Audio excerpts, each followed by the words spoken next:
మానవత్వం మరిచి కోల్కతాలోని ఆర్జికార్ ఆసుపత్రిలో మహిళను రేప్ చేసి హత్య చేసిన మానవ మృగాలను ఉరితీయాలంటూ కరాటే అసోసియేషన్ స్కూల్ విద్యార్థులు ర్యాలీ నిర్వహించారు.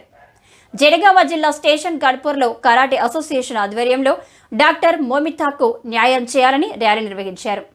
స్టేషన్ గడ్పూర్లోని గాంధీ విగ్రహం నుంచి శివాజీ విగ్రహం వరకు భారీ ర్యాలీ నిర్వహించి మానవహారంగా ఏర్పడి నిరసన వ్యక్తం చేశారు. రేప్ చేసిన నిందితులను బహిరంగంగా ఉరితీయాలని డిమాండ్ చేశారు.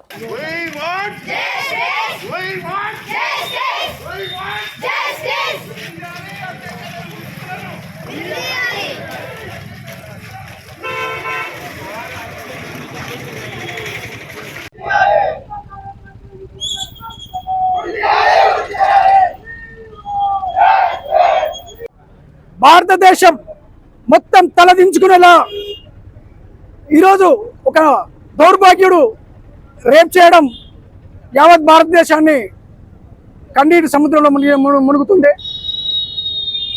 లక్షలాది మందిని ప్రాణాలు కాపాడే ఒక డాక్టరు, ఎంతో మందికి సేవ చేస్తున్నటువంటి డాక్టరు అలసిపోయి రూమ్లో విశ్రాంతి తీసుకున్న సమయంలో కొంతమంది దుండగులు ఆమెను అతి కిరాచకంగా, అతి బలవంతంగా ఆమెను చిత్రహింసల పాలు చేసి ఆమెను రేప్ చేసి ఆమె మరణానికి కారణమైనటువంటి దుండగులను ముఖ్యంగా వాళ్ళని శిక్షించాలని కోరుతున్నాం.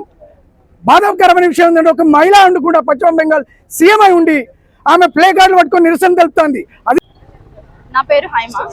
నేను ఒక అమ్మాయి తరఫున మాట్లాడడానికి వచ్చాను. నేను కాలేజ్లో లెక్చరర్గా చెప్తున్నాను. అసలు ఈ రోజులలో అమ్మాయిలకు అసలు సెక్యూరిటీ అనేదే లేదు.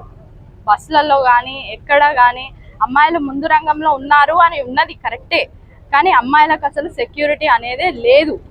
ఇక్కడ మనం తెలంగాణలోనే చూసుకుంటే ఇప్పటి వరకు ఎన్నో సంఘటనలు జరిగినాయి, అయినా మార్పు రాలేదు. ఈ ర్యాలీస్ అని, ఈ క్యాండిల్స్ అని, క్యాండిల్ రాని ర్యాలీలు అని ఎన్నో చేస్తున్నారు, కానీ అసలు మార్పు అనేది రావట్లే.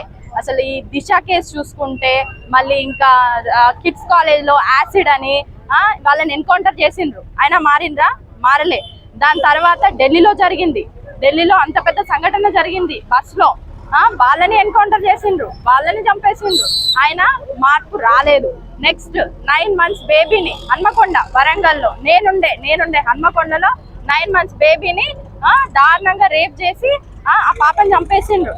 ఆయన అప్పుడు కూడా ఎలాంటి న్యాయము జరగలేదు. అతడికి మైండ్ పనిచేయట్లేదు, అతను పిచ్చోడు అని చెప్పి అతన్ని వదిలేసిండ్రు.